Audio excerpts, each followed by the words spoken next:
In the spring of 1834, somewhere in the rolling hills of central Virginia, a discovery was made that would forever change how we understand the depths of human evil.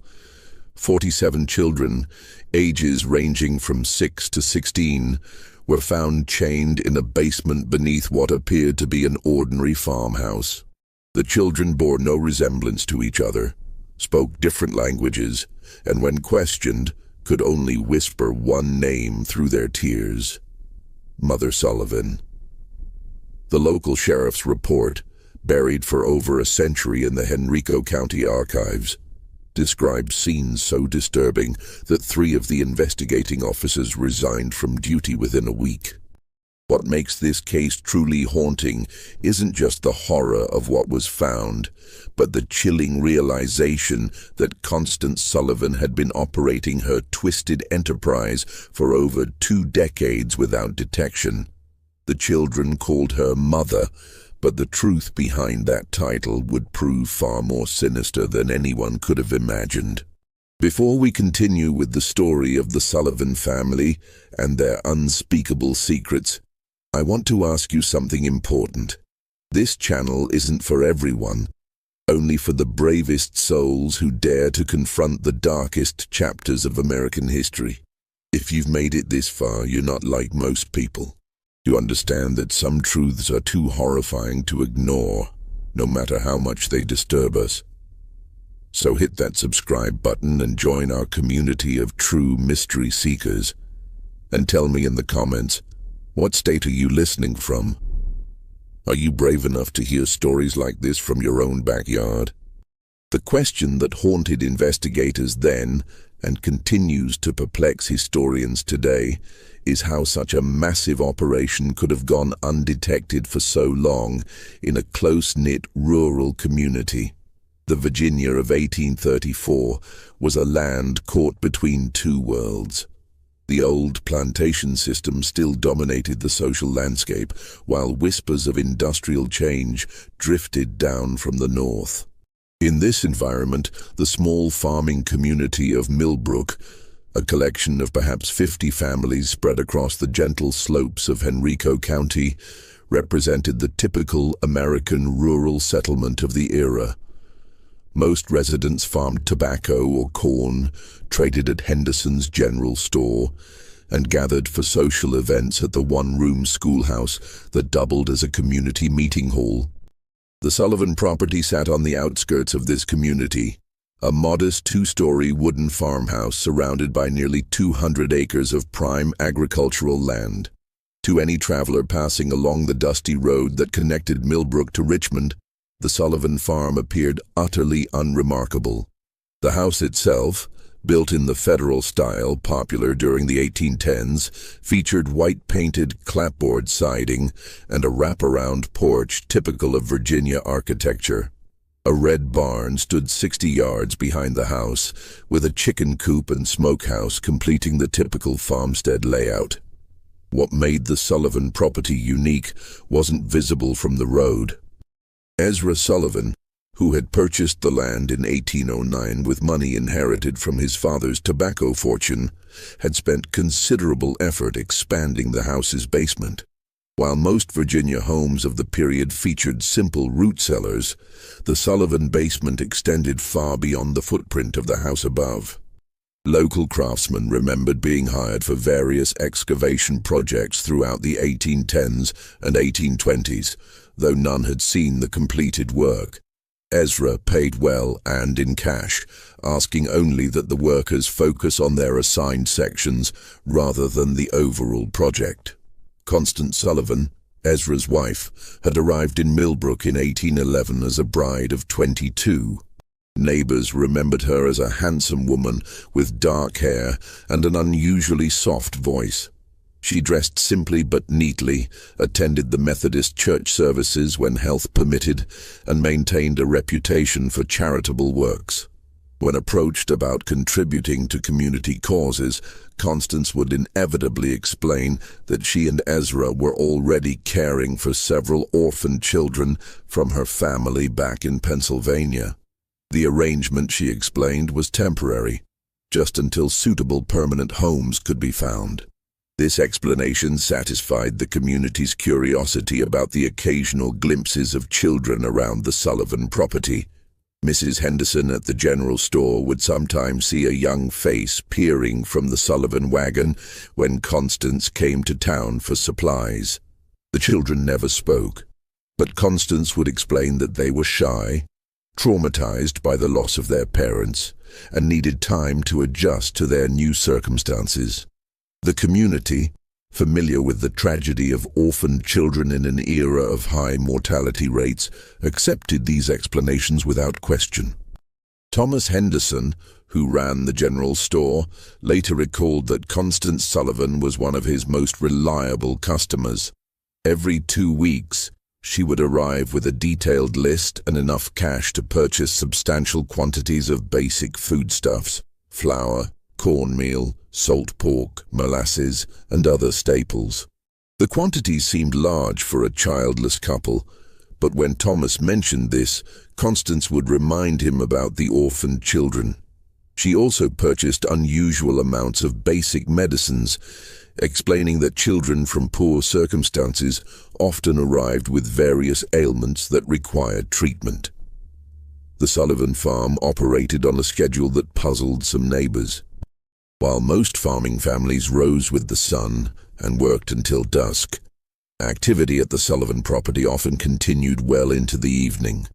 Lights could be seen in the farmhouse windows at unusual hours, and the sound of hammering or construction work sometimes echoed across the fields during the night. When asked about these activities, Ezra would explain that he was making improvements to accommodate the growing number of children in their care. Dr. Marcus Whitfield, the traveling physician who served the Millbrook area, remembered being called to the Sullivan farm on several occasions during the 1820s and early 1830s. Each time he was told that one of the orphan children had fallen ill and needed medical attention. However, Dr. Whitfield was never permitted to examine the children directly. Instead, Constance would describe the symptoms and request specific medications.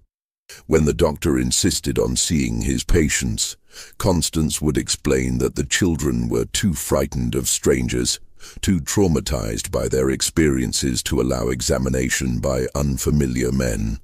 The deception was so complete that even the local pastor, Reverend Samuel Matthews, believed in the Sullivan family's charitable work. During his occasional visits to the farm, Reverend Matthews would praise Constance and Ezra for their Christian compassion in caring for so many unfortunate children. He offered to help find permanent homes for the orphans, but Constance would always explain that she was already in correspondence with relatives in Pennsylvania who would eventually take the children. The process, she assured him, simply required patience and careful arrangement. What none of the community members realized was that Constance Sullivan had been perfecting her deception for over 2 decades. The orphaned children were not temporary residents awaiting placement with loving families. They were prisoners, purchased, kidnapped, or lured from their families across multiple states, held in conditions that would make hardened criminals weep with horror. The discovery that would expose the Sullivan family's horrific secrets began with a series of seemingly unrelated incidents in the early months of 1834. February had been unusually harsh, with temperatures dropping well below freezing for weeks at a time.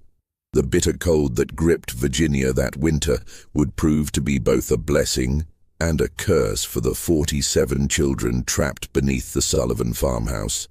On February 23, 1834, a traveling merchant named Jacob Stern was making his way from Richmond to Charlottesville when a violent snowstorm forced him to seek shelter.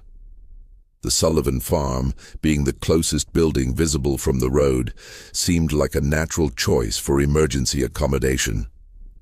Ezra Sullivan, despite his obvious reluctance, could hardly refuse hospitality to a stranded traveler during such dangerous weather. Stern later described the evening as uncomfortably tense. Constance Sullivan served a simple meal of cornbread and salt pork, but conversation was stilted and awkward. The Sullivans seemed nervous, constantly exchanging glances and starting at every sound. When Stern asked about the children he had been told lived on the farm, Constance explained that they were all sleeping and mustn't be disturbed. The children, she said, had been ill with fever and needed their rest. What disturbed Stern most was the sound. Throughout the night, as he lay on a makeshift bed in the Sullivan parlor, he could hear what sounded like muffled crying coming from beneath the floor. When he mentioned this to Ezra the next morning, Sullivan claimed it was probably just wind whistling through gaps in the foundation. The sound was common in old houses, especially during cold weather. Stern accepted this explanation, but something about the Sullivans' manner continued to trouble him. The second incident occurred 3 weeks later on March 15th. Mary Catherine Flynn, a young Irish immigrant traveling with her family to seek work in the tobacco fields around Richmond, became separated from their group during a river crossing. Exhausted and frightened, she made her way to the Sullivan farm as darkness fell. Constance Sullivan took her in, offering food and shelter for the night. Mary Catherine was never seen alive again. When her family reported her missing to the sheriff in Richmond, they described their last known location and the direction Mary Catherine had been heading. A search party was organized, but the vast expanses of Virginia wilderness made finding a single missing person nearly impossible.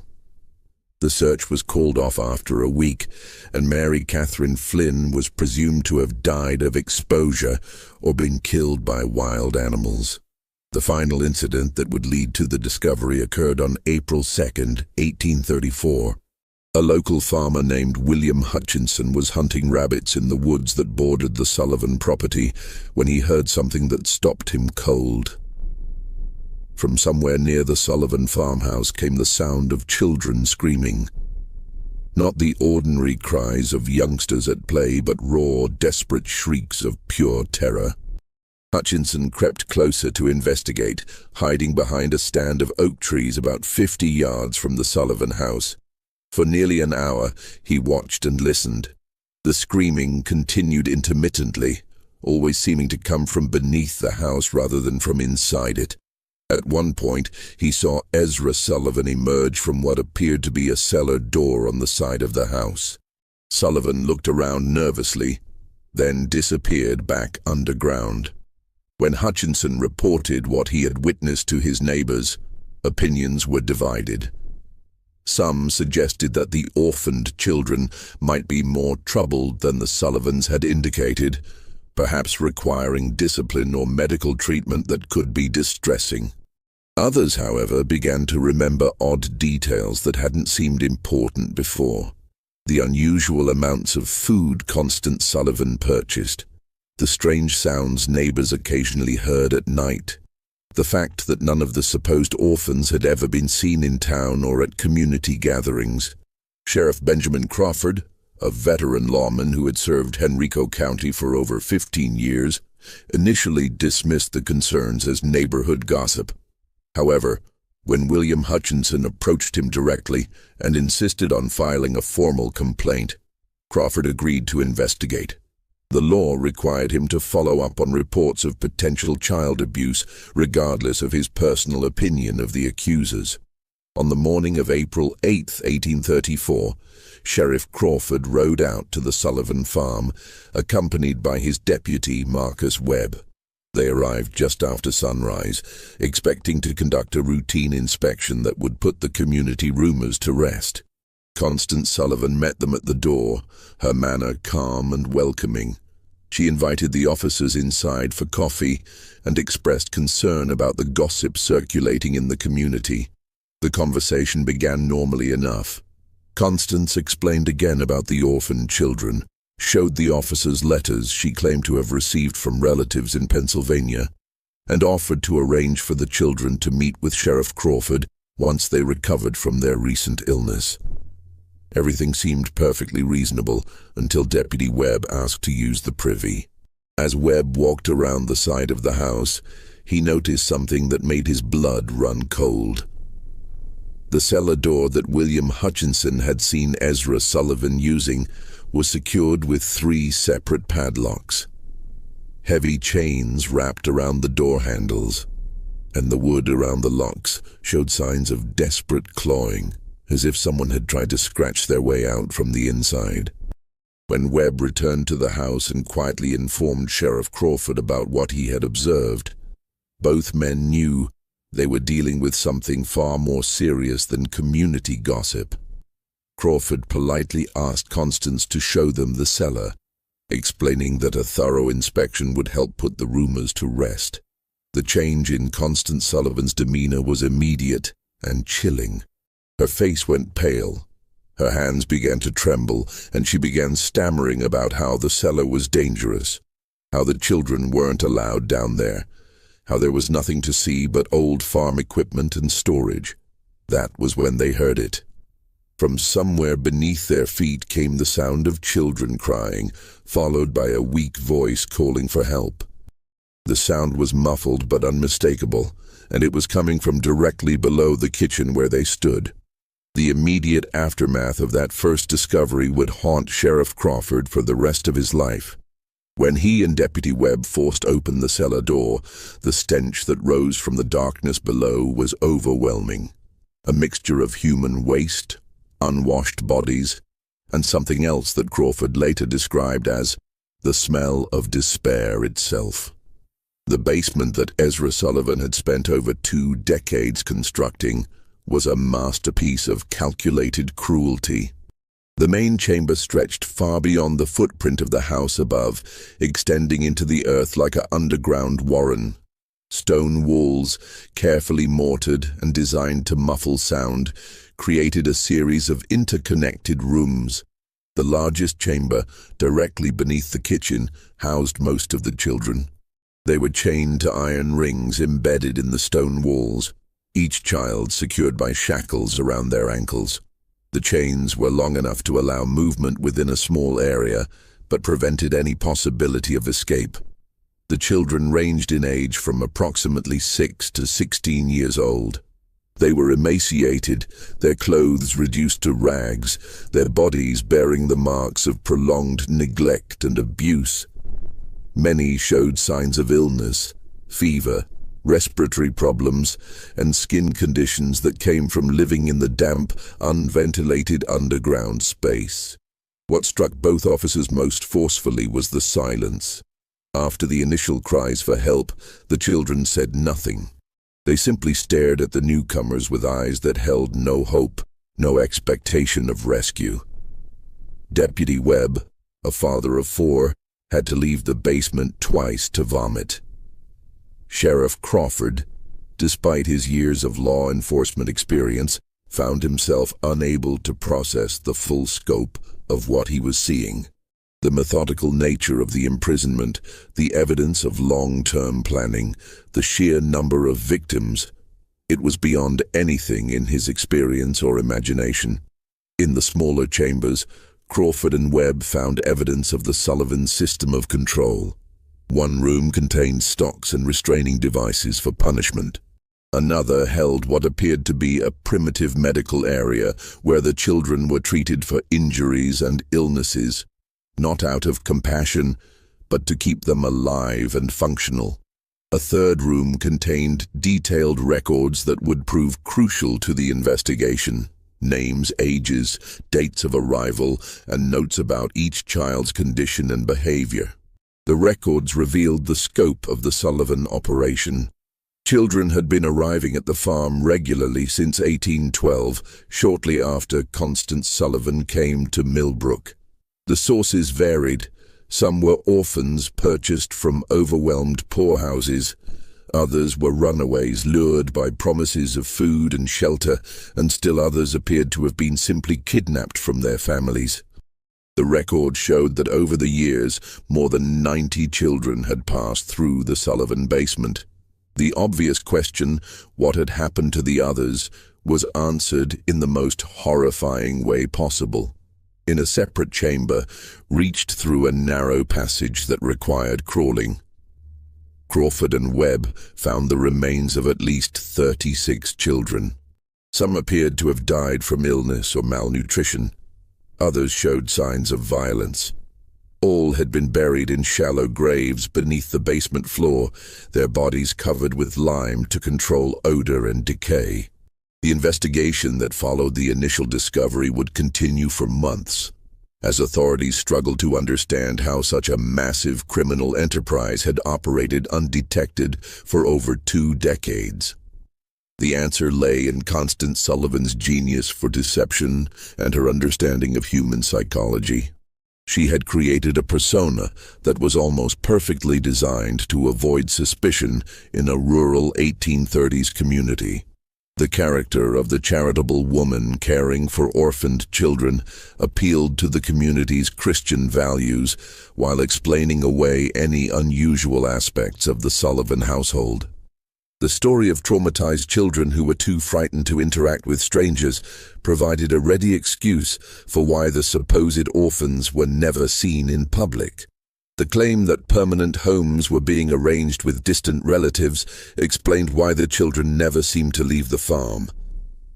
Even more cleverly, Constance had created multiple layers of protection for her operation. The children were taught to call her mother, ensuring that if anyone ever overheard them, it would seem like a natural family relationship.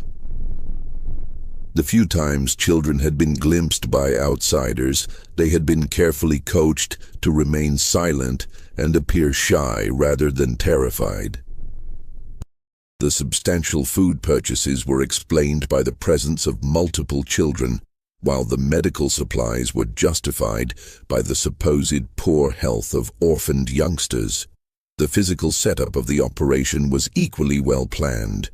The basement construction had been spread over many years, with different workers handling different aspects of the project. No single craftsman had seen the complete layout or understood the true purpose of the modifications. The soundproofing was effective enough that even close neighbors rarely heard anything suspicious, and when they did, the sounds could be explained as ordinary farm activities or the normal noise of children playing. Perhaps most disturbing was the psychological control system that Constance had developed. The children were told that they had been abandoned by their families, that no one was looking for them, and that the outside world was dangerous and hostile. Those who behaved properly were given slightly better food and living conditions. Those who caused trouble were subjected to punishments that served as examples to the others.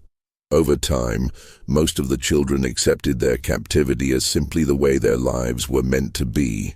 The community's reaction to the discovery was one of complete shock and disbelief.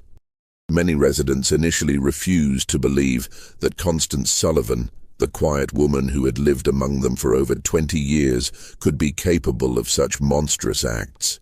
Some suggested that she must have been coerced by her husband, or that the whole situation was somehow a misunderstanding. These denials became impossible to maintain as more evidence emerged. The detailed records found in the basement included not just information about the children, but also correspondence with criminal contacts in other states. Constance Sullivan had been part of a network that trafficked in children, buying and selling young victims across state lines. The Sullivan farm was just one operation in a larger criminal enterprise that stretched from Pennsylvania to Georgia. As Sheriff Crawford delved deeper into the Sullivan case, disturbing patterns began to emerge that suggested the operation was far more sophisticated than initially believed. The correspondence found in the basement revealed that Constance Sullivan had been in regular contact with at least 12 other individuals across 5 states, all apparently involved in similar activities. The letters, written in a simple code that was eventually deciphered, discussed merchandise, deliveries, and quality control in language that clearly referred to human trafficking. One letter, dated just 3 months before the discovery, came from someone identified only as A. Morrison in Philadelphia. Morrison wrote that he had 6 new items of varying ages and conditions that would be suitable for your requirements. The letter included detailed descriptions of the children, their approximate ages, and their physical conditions. Most disturbingly, it included notes about their temperaments, which children were compliant and which might require additional training. The financial records painted an even more horrifying picture. Constance Sullivan had been paying between $50 and $200 per child, depending on age and condition. She had also been receiving payments from other locations, suggesting that the Sullivan farm served as both a destination and a distribution point for trafficked children.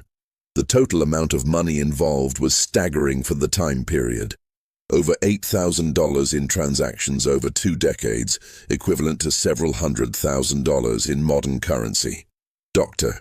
Marcus Whitfield, the traveling physician who had been called to the Sullivan farm on several occasions, became a key witness as the investigation expanded.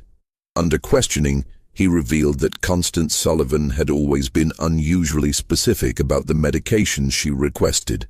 She had detailed knowledge of treating malnutrition, respiratory infections, and other conditions common in severely neglected children. She had also asked for sedatives and other drugs that could be used to control difficult prisoners. The doctor's testimony led to another chilling realization. Constance Sullivan had been systematically studying how to keep large numbers of children alive under conditions of extreme deprivation. The medical supplies she purchased, the questions she asked, even the layout of the basement, everything was designed to maximize the survival rate of her prisoners while minimizing the resources required to maintain them. Local businessman Thomas Henderson provided additional pieces of the puzzle. A review of his sales record showed that Constance Sullivan had been purchasing increasing quantities of basic supplies over the years. What appeared to be the growing needs of a charitable household was actually evidence of an expanding criminal operation. Henderson also remembered specific requests for items that seemed unusual at the time. Extra blankets, large quantities of children's clothing, and bulk purchases of simple medicines. The investigation also revealed the role of Ezra Sullivan in the operation. While Constance appeared to be the mastermind, Ezra was responsible for the physical maintenance of the prison and the handling of the children.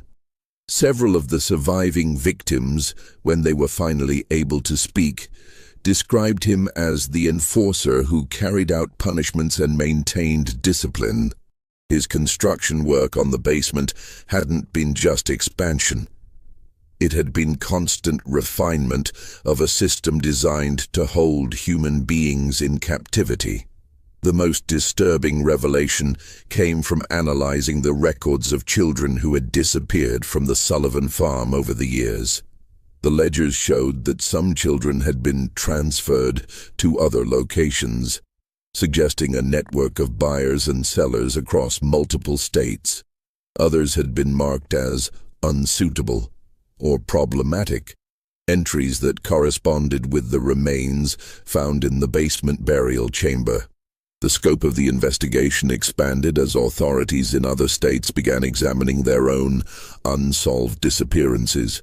Missing children reports from Pennsylvania, Maryland, North Carolina, and South Carolina showed disturbing similarities. Many of the missing children fit the profile of those found at the Sullivan farm: poor, orphaned, or from families that were unlikely to have resources to search for them extensively. Federal marshals were called in to coordinate the multi-state investigation. This was unprecedented for the time period, as most law enforcement was strictly local. The Sullivan case represented one of the first major criminal investigations to cross state lines and involve federal authorities. The legal implications were complicated by the fact that many of the crimes had occurred in different jurisdictions under different laws.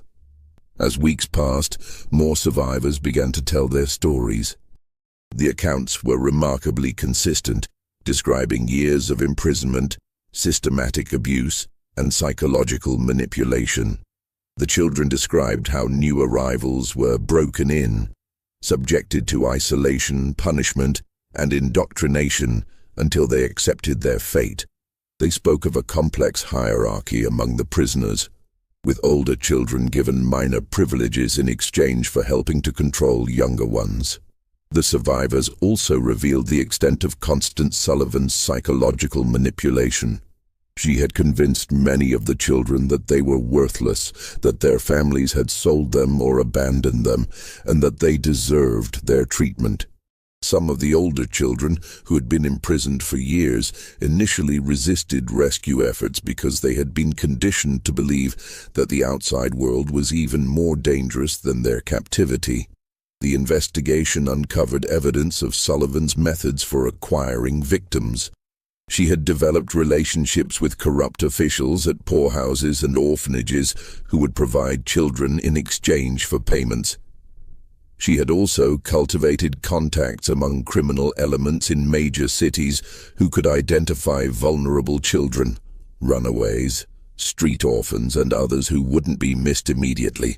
Perhaps most chillingly, the records showed that the Sullivan operation had been expanding in recent years. The number of children being held had increased, and there were plans in the correspondence for establishing similar facilities in other locations. The discovery at the Sullivan farm had apparently interrupted a criminal enterprise that was on the verge of becoming a much larger operation. The breakthrough that would lead to the complete exposure of the Sullivan network came from an unexpected source. Among the surviving children was a girl named Rebecca, approximately 14 years old, who had been held longer than any of the others. Unlike the other children who had been broken by their ordeal, Rebecca had maintained a spark of defiance and an extraordinary memory for details. Rebecca had been kidnapped from her family's farm in Pennsylvania in 1829 when she was just 9 years old. She remembered everything about her capture, how a woman claiming to be a distant relative had arrived at their farm, how she had been lured away with promises of sweets and a ride to town, how she had awakened chained in the Sullivan basement. More importantly, she remembered every conversation she had overheard between Constance Sullivan and the various visitors who had come to the farm over the years. Rebecca's testimony revealed that the Sullivan operation was just one part of a much larger network. She had heard Constance discussing other farms, other locations where children were being held. She remembered names, dates, and details about shipments of children being moved between different facilities. Her information provided law enforcement with their first comprehensive picture of the scope of the criminal enterprise. The most significant revelation came when Rebecca described a visit that had occurred just 2 weeks before the discovery. A well-dressed man had arrived at the farm in an expensive carriage, accompanied by 2 other men. Rebecca had been selected, along with 3 other children, to be inspected by the visitors. The man had examined them carefully, checking their teeth, their muscle tone, and their general health like a buyer evaluating livestock. The visitor had ultimately decided not to purchase any of the children, complaining that they were too damaged for his purposes. However, he had left behind a letter containing detailed specifications for the type of children he wanted to purchase. The letter, which was found among Constance Sullivan's papers, described requirements for children of specific ages, physical characteristics, and temperaments. The language was cold and businesslike, discussing human beings as commodities to be bought and sold. The letter was signed H. Blackwood and included a return address in Charleston, South Carolina. When authorities investigated, they discovered that Henry Blackwood was a wealthy plantation owner who had been purchasing children for years, ostensibly as household servants, but actually for purposes that the investigation would reveal to be even more sinister than the Sullivan operation. The Blackwood connection opened up an entirely new dimension of the case. Southern plantation owners, it appeared, had been using the child trafficking network to acquire workers who would be completely under their control.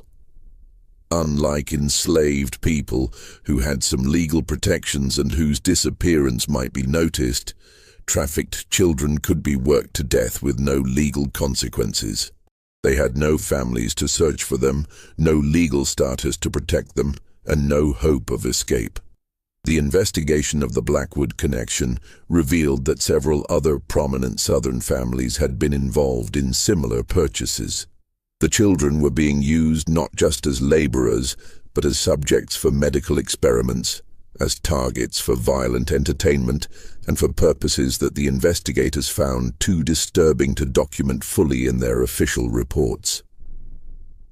As the scope of the criminal network became clear, the investigation faced increasing resistance from powerful interests. Several of the families involved in purchasing children had significant political connections and substantial resources to protect themselves. Threats began to be made against investigators, witnesses, and even the surviving children. Sheriff Crawford received anonymous letters warning him to drop the investigation. Deputy Webb was attacked by unknown assailants while walking home from work. Dr. Whitfield found his medical practice suddenly boycotted by several prominent patients. The pressure was clearly designed to intimidate law enforcement and prevent the full extent of the network from being exposed. The situation became even more dangerous when one of the surviving children, a boy named Timothy, who had been providing crucial testimony, disappeared from the temporary shelter where he was being housed. A search was conducted, but Timothy was never found. The message was clear: those who cooperated with the investigation would face severe consequences. Despite the intimidation, the investigation continued. Federal marshals provided additional security for key witnesses and investigators. The surviving children were moved to more secure locations, and armed guards were posted at the Sullivan farm to protect the physical evidence. The case had become a test of whether the American legal system could function when confronted with crimes involving wealthy and powerful perpetrators.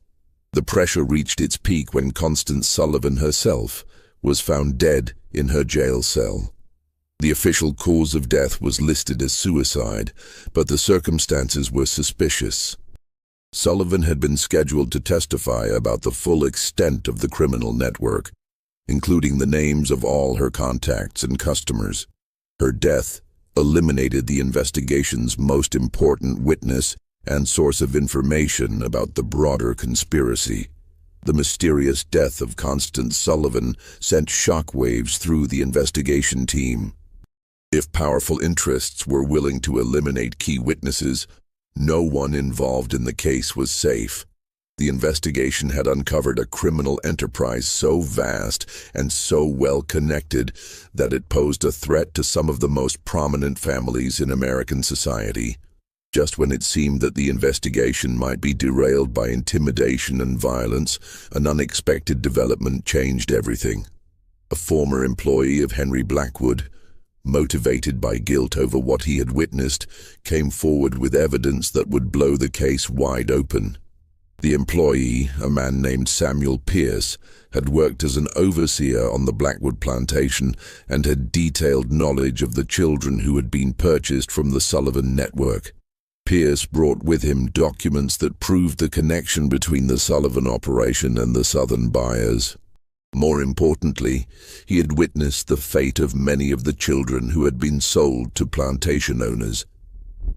His testimony would provide the final pieces of the puzzle and expose the full horror of what had been happening to America's most vulnerable children. Samuel Pierce's testimony before the federal grand jury in Richmond would go down as one of the most disturbing accounts in American legal history. Pierce, a man in his 40s with weathered hands and haunted eyes, had worked for Henry Blackwood for over a decade. What he had seen on the Blackwood plantation and what he revealed about the fate of the Sullivan children shocked even the seasoned investigators who had thought they understood the scope of the criminal enterprise. Pierce described how the Blackwood plantation operated two separate systems. The main plantation used enslaved labor for cotton production, operating under the typical, though brutal, economic model of Southern agriculture. However, Blackwood had also established what Pierce called the experimental quarters, a separate facility where the trafficked children were held for purposes that had nothing to do with agricultural production. The children purchased from the Sullivan network were used as subjects for medical experiments that Blackwood conducted with several associates, including 2 physicians from Charleston Medical College. The experiments were designed to test the limits of human endurance, to study the effects of various drugs and treatments, and to satisfy the scientific curiosity of men who viewed the children as laboratory animals rather than human beings. Pierce's most damning testimony concerned the detailed records that Blackwood maintained of these experiments. The plantation owner had documented everything: the children's reactions to different treatments, their survival rates under various conditions, and the progression of diseases that were deliberately introduced to study their effects. The records showed that Blackwood and his associates had been conducting systematic torture disguised as medical research. The testimony revealed that at least 37 children from the Sullivan network had been sold to Blackwood over the years. Of these, only 4 had survived long enough to be transferred to other buyers. The rest had died as a result of the experiments, malnutrition, or the brutal working conditions in the experimental quarters. Their bodies had been buried in unmarked graves in a remote section of the plantation. Pierce also provided information about the broader network of buyers. He had been present at meetings where Blackwood discussed purchases with other plantation owners, wealthy businessmen, and even some politicians. The conversations he overheard revealed that the trafficking network extended far beyond what investigators had imagined. Children were being bought and sold across the entire country, with different buyers having different requirements and purposes. The most shocking revelation came when Pierce described a gathering he had witnessed in the fall of 1833. Blackwood had hosted what he called a demonstration for potential buyers from across the South. The event was designed to showcase the quality of the children available through the network and to demonstrate the various uses to which they could be put. Pierce's description of this gathering was so disturbing that several members of the grand jury had to leave the room. The demonstration had included displays of the children's ability to perform various types of work, their responses to different forms of punishment and control, and their suitability for different types of exploitation. The buyers had been encouraged to examine the children closely, to test their reactions, and to place orders for specific types of victims. The entire event had been conducted with the casual, businesslike atmosphere of a livestock auction. Pierce's testimony also revealed the financial scope of the network. The prices paid for children varied dramatically based on their age, physical condition, and intended use. Younger children, who could be more easily controlled and conditioned, commanded higher prices. Children with specific physical characteristics or abilities were sold at premium rates. The total amount of money involved in the network was estimated to be in the hundreds of thousands of dollars, a fortune for the time period. The investigation team used Pierce's information to coordinate raids on multiple locations across the South. Federal marshals working with local law enforcement simultaneously struck at plantations, warehouses, and other facilities where trafficked children were being held. The raids were conducted in secrecy to prevent the destruction of evidence and the escape of key perpetrators. The results of the coordinated raids were staggering. Over 100 additional children were rescued from various locations. Physical evidence was seized that documented the full extent of the trafficking network, including financial records, correspondence, and detailed logs of purchases and sales. Several prominent individuals were arrested, including Henry Blackwood, two physicians from Charleston Medical College, and a state legislator from Georgia who had been one of the network's best customers. The evidence seized during the raids painted a picture of systematic evil that shocked the nation. The trafficking network had been operating for over 30 years, had involved dozens of major buyers and sellers, and had victimized hundreds of children. The level of organization and sophistication was unprecedented for any criminal enterprise of the time period. The medical experiments conducted by Blackwood and his associates were documented in horrifying detail. The record showed that the experimenters had deliberately infected children with diseases to study their progression, had tested various poisons and toxins, and had conducted surgical procedures without anesthesia or proper medical training. The children had been treated as disposable research subjects, their lives valued only for the scientific knowledge that could be extracted from their suffering. The investigation also revealed the corruption that had made the network possible. Officials at orphanages, poorhouses, and local governments had been bribed to provide children or to ignore their disappearances. Judges had been paid to declare children abandoned or to approve adoptions that were actually sales. Even some law enforcement officials had been involved in covering up evidence and intimidating witnesses. The legal proceedings that followed would drag on for years, as prosecutors struggled to bring justice to victims of crimes that had occurred across multiple states and jurisdictions. The complexity of the case, combined with the wealth and political connections of many of the defendants, made prosecution extremely difficult. Several key defendants escaped conviction on technical grounds or through the influence of powerful allies. However, the public exposure of the trafficking network had profound effects that extended far beyond the legal proceedings. The Sullivan case became a catalyst for the first federal legislation addressing child trafficking and abuse. It led to reforms in the oversight of orphanages and poorhouses, and to the establishment of new legal protections for vulnerable children. The final resolution of the Sullivan case would take nearly 5 years to complete, but its impact on American society was immediate and profound. The public reaction to the revelations was one of horrified fascination mixed with a determination to prevent such atrocities from happening again. Newspapers across the country covered the story in unprecedented detail, with many publications dedicating entire issues to the investigation's findings. The surviving children faced a long and difficult path to recovery. Most had been held for years and had no memory of life before their captivity. The 47 children rescued from the Sullivan basement required extensive medical treatment, psychological care, and patient work to help them readjust to normal human interaction.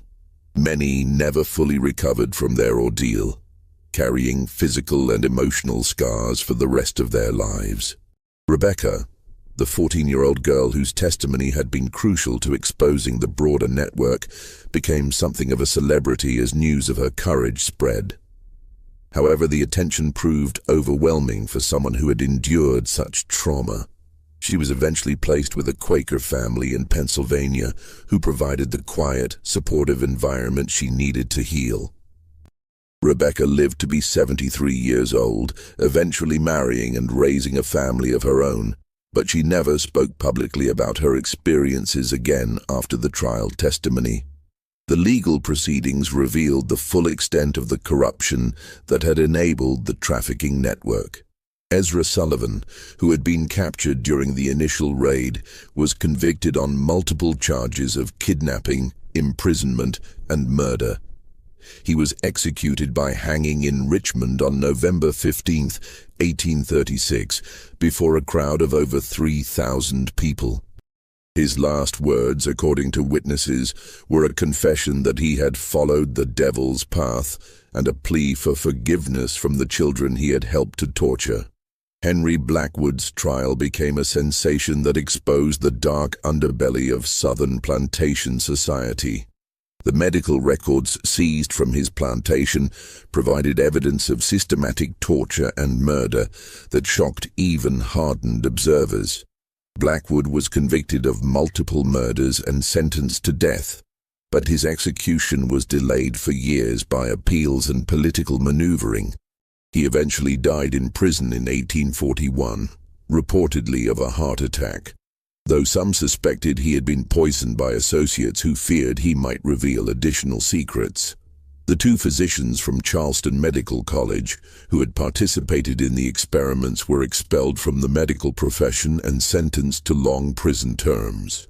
Their cases led to new regulations governing medical research and the treatment of human subjects. The medical college itself faced a scandal that nearly resulted in its closure, as investigators revealed that several other faculty members had knowledge of the illegal experiments but had failed to report them. The investigation's most frustrating aspect was the number of powerful individuals who escaped justice despite clear evidence of their involvement. Several wealthy plantation owners fled to Europe before they could be arrested. Others used their political connections to avoid prosecution or to receive minimal sentences that didn't reflect the severity of their crimes. A state legislator from Georgia who had been one of the network's major customers was censured by his legislature but never faced criminal charges. The financial investigation revealed that the trafficking network had generated enormous profits for its organizers. Constance Sullivan alone had accumulated over $12,000 in profits over her 20-year operation, a sum equivalent to several $100,000 in modern currency. Much of this money was never recovered, as it had been invested in legitimate businesses or hidden in accounts that investigators couldn't trace. The Sullivan farm itself became a symbol of the horrors that had been uncovered. The property was seized by the government and eventually sold at auction, but no one wanted to live in a place associated with such evil. The house was demolished in 1845, and the basement was filled with concrete and sealed permanently. A small cemetery was established on the site to memorialize the children who had died there, though most of their names were never known. The case led to significant reforms in child welfare and protection.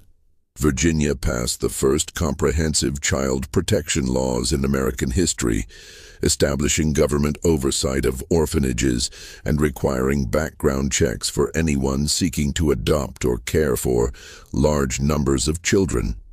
Other states quickly followed with similar legislation, creating the foundation for modern child welfare systems. The federal government also responded with new laws addressing interstate crimes and human trafficking. The Sullivan case had demonstrated the limitations of state-by-state law enforcement when dealing with crimes that crossed jurisdictional boundaries.